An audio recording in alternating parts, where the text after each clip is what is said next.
Sebetulnya kendalanya itu berasal dari keluarga itu sendiri.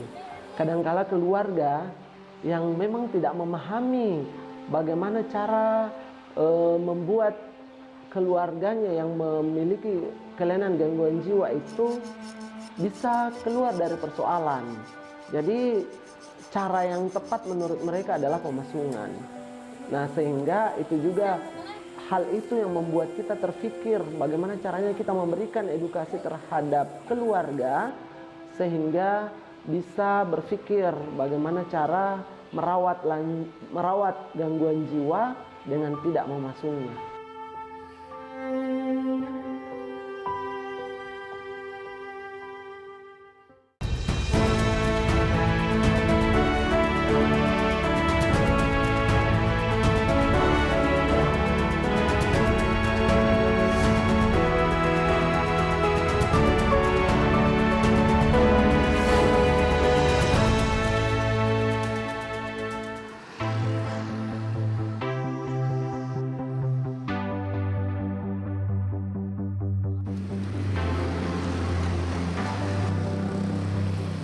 Kabupaten Poliwali Mandar merupakan satu dari 6 kabupaten di Provinsi Sulawesi Barat dengan jumlah penduduk terbanyak, lebih dari 470.000 jiwa, berdasarkan data Badan Pusat Statistik setempat. Kendati memiliki potensi alam melimpah, masih banyak warganya yang hidup di bawah garis kemiskinan. Sulitnya mendapatkan pekerjaan menimbulkan kesenjangan ekonomi dan memicu berbagai masalah sosial. Salah satunya tampak pada penanganan orang dengan gangguan jiwa atau ODGJ. Dari sekian banyak ODGJ di daerah ini, sebagian hidup dalam kondisi memprihatinkan lantaran dipasung oleh kerabatnya. Kondisi ini mengetuk pintu hati Freddy Akbar dan mendorongnya untuk berjuang membebaskan penderita ODGJ dari pasungan. Jadi kondisi ODGJ di daerah kita itu sebetulnya jauh dari kata layak. Perlakuan dari keluarga, stigma masyarakat melihat ODGJ, banyaknya ODGJ yang dipasung, itu yang membuat kita terpikir bagaimana caranya kita membantu ODGJ tersebut untuk lepas dari persoalan. Mengenyam pendidikan magister keperawatan, Freddy bertekad membebaskan seluruh ODGJ di daerah tempat tinggalnya dari pemasungan. Pada 2019, ia mulai melaksanakan niat baiknya ini. Freddy berupaya mencari informasi ODGJ yang hidup dalam pasungan dari warga ke warga hingga melalui jejaring media sosial. Freddy juga mengumpulkan data terkait ODGJ dari dinas terkait. Pelan tapi pasti, Freddy mulai mengunjungi setiap ODGJ yang hidup dalam pasungan hingga menjangkau pelosok desa. Untuk wujudkan misinya, Freddy berupaya meyakinkan keluarga ODGJ bahwa pemasungan bukanlah jalan terbaik untuk menyembuhkan ODGJ dari sakitnya.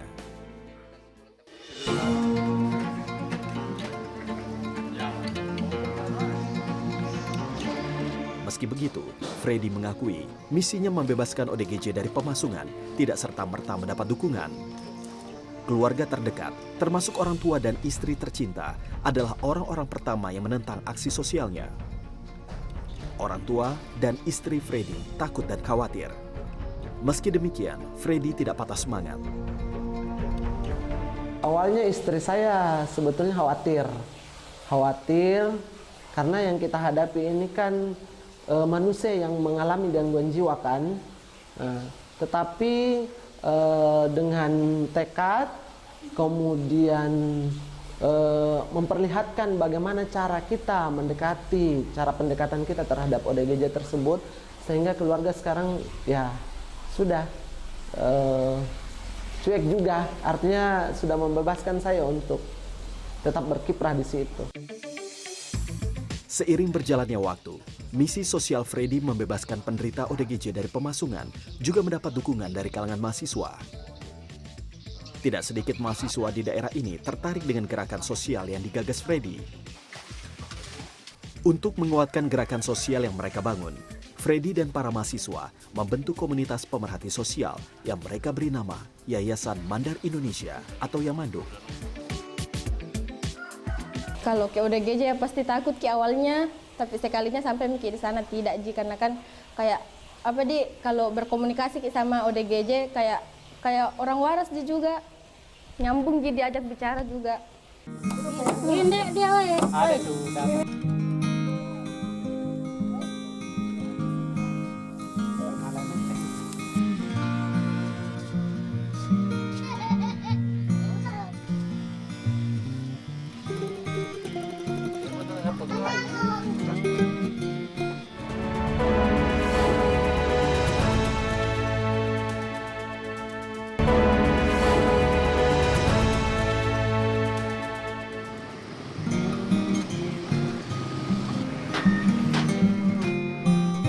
Tidak mudah bagi Freddy dan para relawan Yamando membebaskan penderita ODGJ di Polewali Mandar dari pemasungan. Tantangan terberat justru datang dari keluarga ODGJ. Tak sedikit keluarga ODGJ yang menolak kehadiran Freddy dengan memberi respons yang tidak menyenangkan. Bahkan Freddy pernah mendapat intimidasi lantaran ada keluarga ODGJ beranggapan upaya yang dilakukannya akan membuat mereka malu. Masih ada warga yang beranggapan bahwa ODGJ adalah aib bagi keluarga dan harus disembunyikan. Pemasungan tidak hanya dianggap sebagai pengobatan alternatif, tetapi juga agar ODGJ tidak berkeliaran dan tidak membuat malu keluarga. Namun, Freddy dan relawan Yamando tidak patah semangat. Mereka gigih meyakinkan keluarga ODGJ bahwa pemasungan bukan cara untuk menyembuhkan ODGJ. Dengan sabar, Freddy berupaya menjelaskan bahwa pemasungan bukan saja tidak manusiawi, tapi juga melanggar hukum.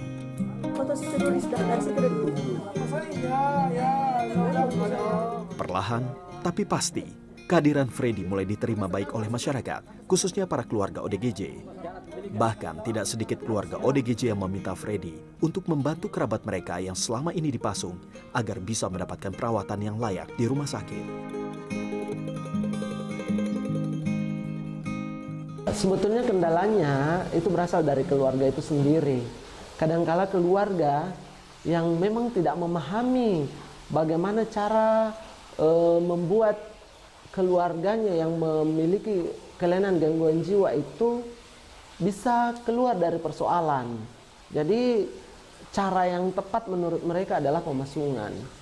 Nah, sehingga itu juga hal itu yang membuat kita terfikir bagaimana caranya kita memberikan edukasi terhadap keluarga sehingga bisa berpikir bagaimana cara merawat gangguan jiwa dengan tidak memasungnya. Persiapan dan strategi saat memberikan edukasi kepada keluarga sangat penting agar misi yang dibawanya diterima dengan baik oleh keluarga ODGJ. Menurut Freddy, perjuangannya membebaskan ODGJ dari pasungan tidak hanya menguras waktu dan tenaga, tetapi juga membuatnya harus merogoh kocek sendiri. Terkadang, agar dapat diterima dengan baik oleh ODGJ, Freddy harus memenuhi permintaan mereka. Menyiapkan aneka makanan hingga rokok adalah salah satunya. Benar sekali. Awalnya memang kita sukarela, ya sampai saat ini pun kita sukarela. Kita terkadang merogoh kocek kita sendiri bersama teman-teman volunteer untuk memang membiayai kegiatan kita ini. Ya alhamdulillah sampai sejauh ini masih tertutupi. Selama pandemi virus corona, upaya Freddy mengedukasi warga untuk membebaskan ODGJ dari pasungan tetap dilakukan. Kendati demikian, Freddy tetap waspada dan berupaya untuk selalu taat protokol kesehatan agar kegiatannya yang menjangkau rumah-rumah warga hingga ke pelosok desa tidak menyebabkan munculnya kasus baru COVID-19. Meski begitu, Freddy mengakui upaya mengedukasi warga demi membebaskan ODGJ dari pasungan tidaklah segencar seperti sebelum pandemi. Selama pandemi, beberapa hari dalam sepekan, Freddy tetap berupaya mengunjungi ODGJ yang masih dipasung. Freddy berharap kunjungan berkala yang dilakukannya bisa membangun hubungan kekeluargaan, baik dengan ODGJ maupun keluarganya. Kuswono alias Bagong merupakan salah satu ODGJ yang sudah cukup lama menjadi fokus perhatian Freddy. Kendati sudah berulang kali dikunjungi, pihak keluarga belum bersedia membebaskan Bagong dari pasungan. Sudah bertahun-tahun, Bagong yang tinggal di desa Sugiwaras, Kecamatan Wonomulyo ini harus menjalani hidup dalam kondisi memprihatinkan karena terpasung dalam ruangan bekas kamar mandi. Ruangan berukuran 2 x 2 meter itu gelap dan pengap, apalagi di malam hari lantaran tidak dilengkapi lampu dan jendela. Di ruangan ini, sepanjang hari, Bagong hanya dapat terduduk lantaran salah satu kakinya dipasung dengan kayu. Menurut keluarganya, Bagong yang berusia 35 tahun ini pernah menjadi pecandu obat terlarang dan pernah mengamuk dan menyerang warga. Perawatan di Rumah Sakit Jiwa Makassar, Sulawesi Selatan tidak membuat kondisi Bagong membaik. Apalagi, Bagong meninggalkan rumah sakit sebelum dinyatakan benar-benar sembuh. Yo dia biasa aja itu, terutama ya marah-marah. Yo marah-marah yo. Enggak tahu tiba-tiba dia marah begitu. Ya memang dia pernah dulu kerja di Mamuju dia, terus bilang dia cari di sana ilmu. Tuh anak. Ilmu apa tuh? Dia enggak tahu ilmu di Mamuju sana. Kalau bocah sudah lama memang. Karena dibawa ke rumah sakit. Sudah 5 kali didadi. Dokter bilang ini anak dari itu bocah itu. Dokter bilang sana toh.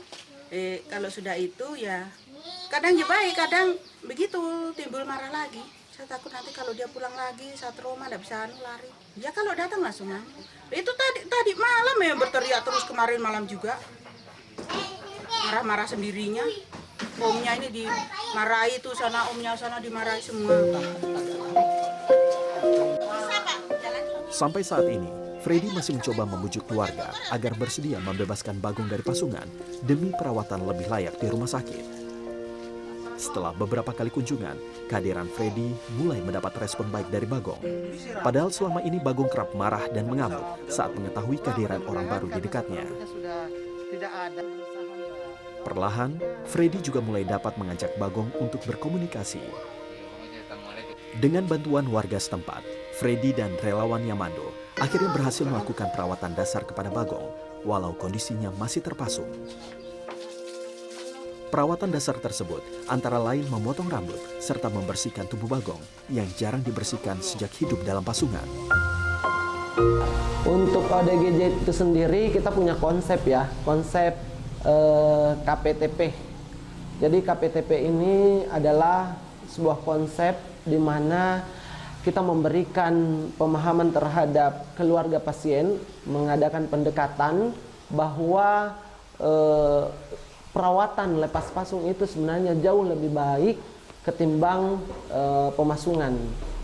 Karena ya kita gambarkan bahwa repotnya keluarga itu untuk mengurusi ODGJ pada saat dipasung ketimbang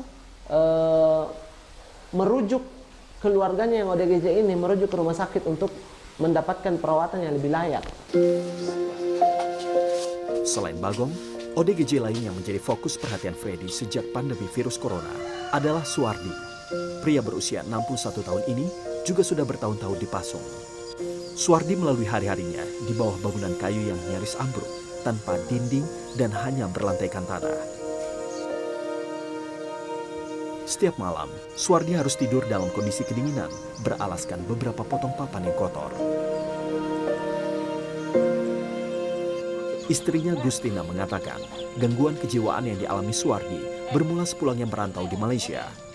Suwardi terpaksa dipasung karena dikhawatirkan akan melukai warga lantaran kerap mengamuk hingga merusak. Ya, biasa mengamuk. Biasa mengamuk. Ya. Dan minta sendiri juga Iya, minta sendiri juga diikat. Terus selama ini kenapa enggak dibawa ke rumah sakit Bu untuk berobat? Dibawa dulu itu, Tapi masalahnya? Ya disuruh pulang, Pak bilang kenapa ya normal gitu bicaranya toh nyambung.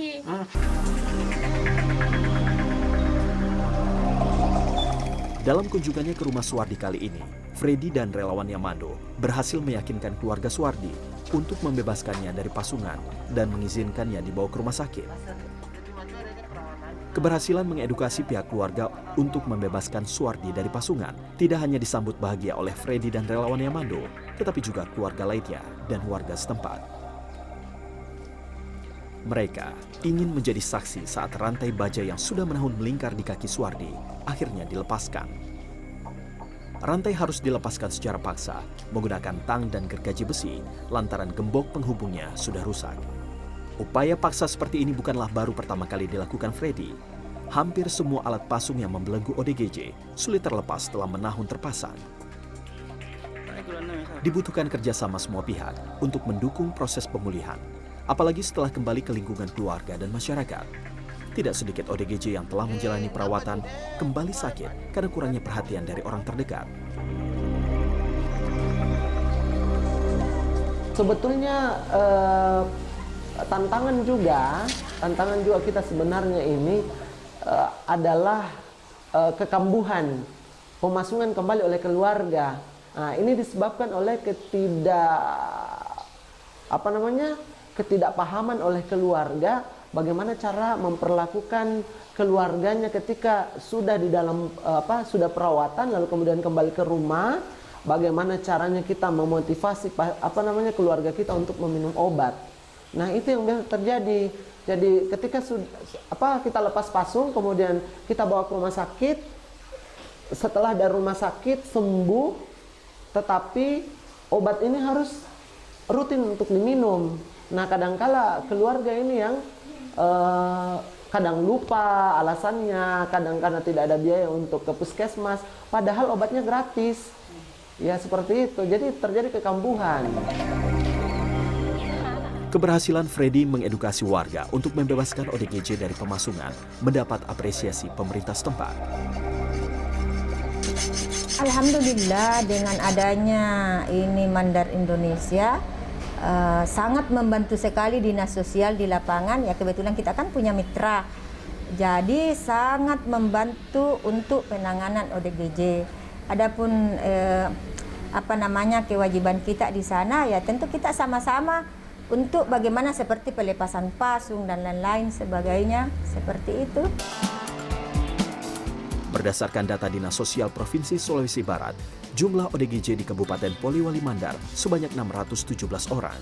22 diantaranya hidup dalam pemasungan. Dinas Kesehatan Kabupaten Poliwali Mandar menyebut, dari 10.000 warga di daerah ini, 1 hingga 2 orang diantaranya menderita gangguan jiwa. Sementara penderita gangguan jiwa kita kalau yang terlapor itu sekitar 100, ya. Itu kalau prevalensinya itu kan sekitar 1/10.000, 1-2/10.000 penduduk. Jadi kalau kita di Polman ya prevalensinya itu kalau kita menghitung 1-2 mungkin sekitar ada 200-an orang di Polman dengan penduduk yang 500.000 lebih. Kurangnya daya tampung di fasilitas kesehatan pemerintah setempat menjadi salah satu penyebab banyaknya ODGJ di daerah ini yang tidak mendapat penanganan sebagaimana semestinya. Kami dari Dinas Kesehatan dan jajarannya ya, maksudnya semua fasilitas pelayanan kesehatan, rumah sakit, puskesmas itu sudah berupaya untuk memberikan pelayanan.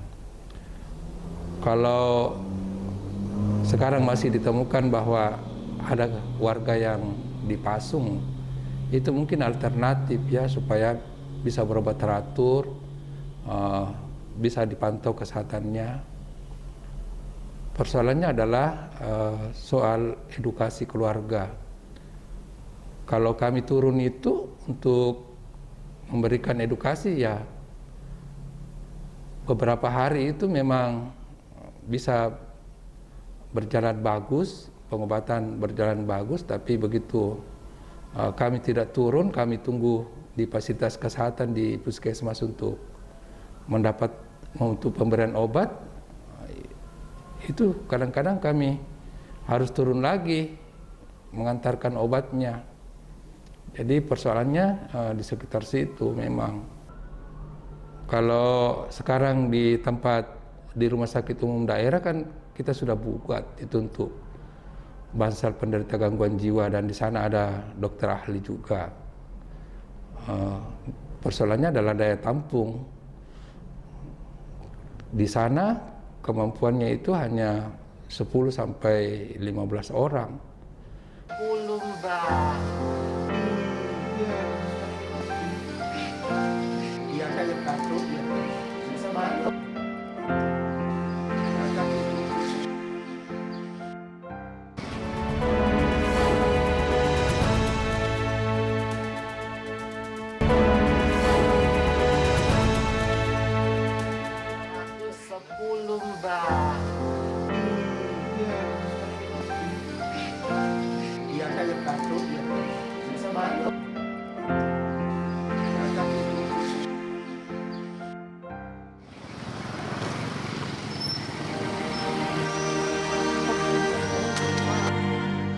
Selain ODGJ, Freddy dan para relawan Yamando juga aktif memberikan perhatian kepada warga lanjut usia, khususnya lansia yang hidup seorang diri.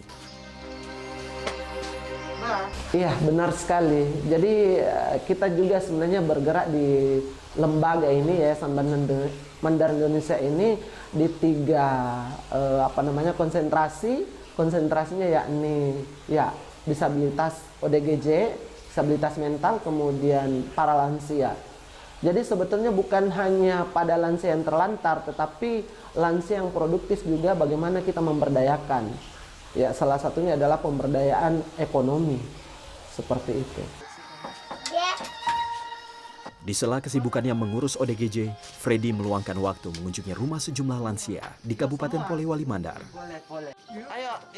Salah satunya Mbah Kasiran, pria berusia 97 tahun yang sejak 6 tahun terakhir hidup seorang diri dengan kondisi memprihatinkan.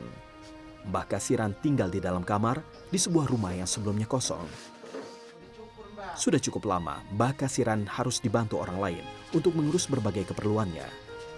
Bersama para relawan, Freddy dengan tulus dan sepenuh hati merawat Mbah Kasiran layaknya orang tua sendiri. Tidak hanya sekadar memandikan hingga memberi makan, Freddy juga rutin membersihkan tempat tinggal Mbah Kasiran. Freddy pernah menawarkan kepada Mbah Kasiran untuk menjalani perawatan di panti jompo, namun Mbah Kasiran menolak. Jadi Mbah Kasiran ini tinggal sendiri. Beliau ini adalah target kita dari Mandar Indonesia untuk melakukan home care pada beliau. Ya, kondisinya seperti ini, tinggal sendiri, lalu kemudian beliau betul-betul memang harus dibantu keseluruhan. Beliau tidak mampu untuk memenuhi kebutuhan dasarnya, termasuk mandinya, buang air di tempat tidur. Sehingga kami secara berkala, kami beserta dengan volunteer kami dan mahasiswa kami dari Akper YPP itu sering mendatangi beliau. Ya, Mbah ya.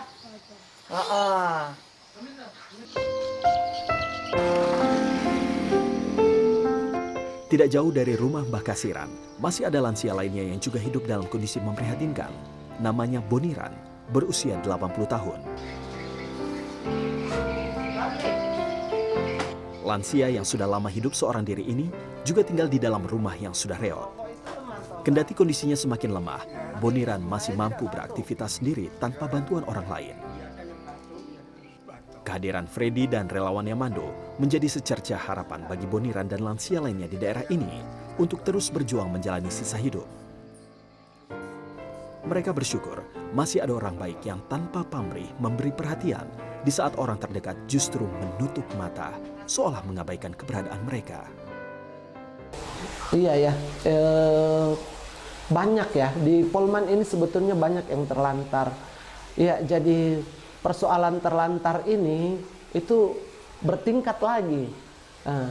Ada yang betul-betul memang terlantar dan memang betul-betul kebutuhan dasarnya itu memang tidak mampu dipenuhi oleh lansia karena memang tinggal sendiri. Jadi banyak lansia kita di Polman ini yang tinggal sendiri.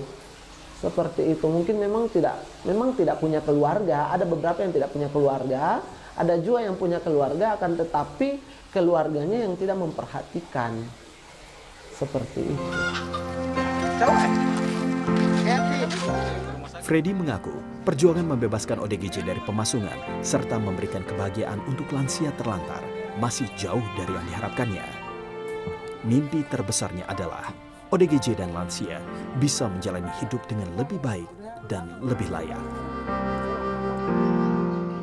Keseriusan Freddy untuk memberikan perhatian kepada ODGJ dan lansia tidak hanya ditunjukkan dengan melakukan kunjungan dan memberikan perawatan rutin. Rumah pribadinya yang terletak di Kelurahan Sidodadi, Kecamatan Wonomulyo, dijadikan tempat berkumpul para relawan Yamando untuk berdiskusi dan mempersiapkan segala hal untuk kegiatan mereka.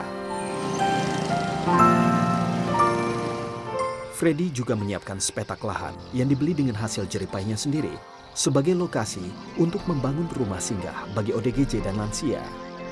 Freddy berharap kerja keras dan upayanya itu mendapat dukungan pemerintah agar kelak tidak ada lagi ODGJ yang menghabiskan hidup dalam pasungan dan tidak ada lagi lansia yang hidup terlantar karena ketiadaan keluarga yang memberi perhatian.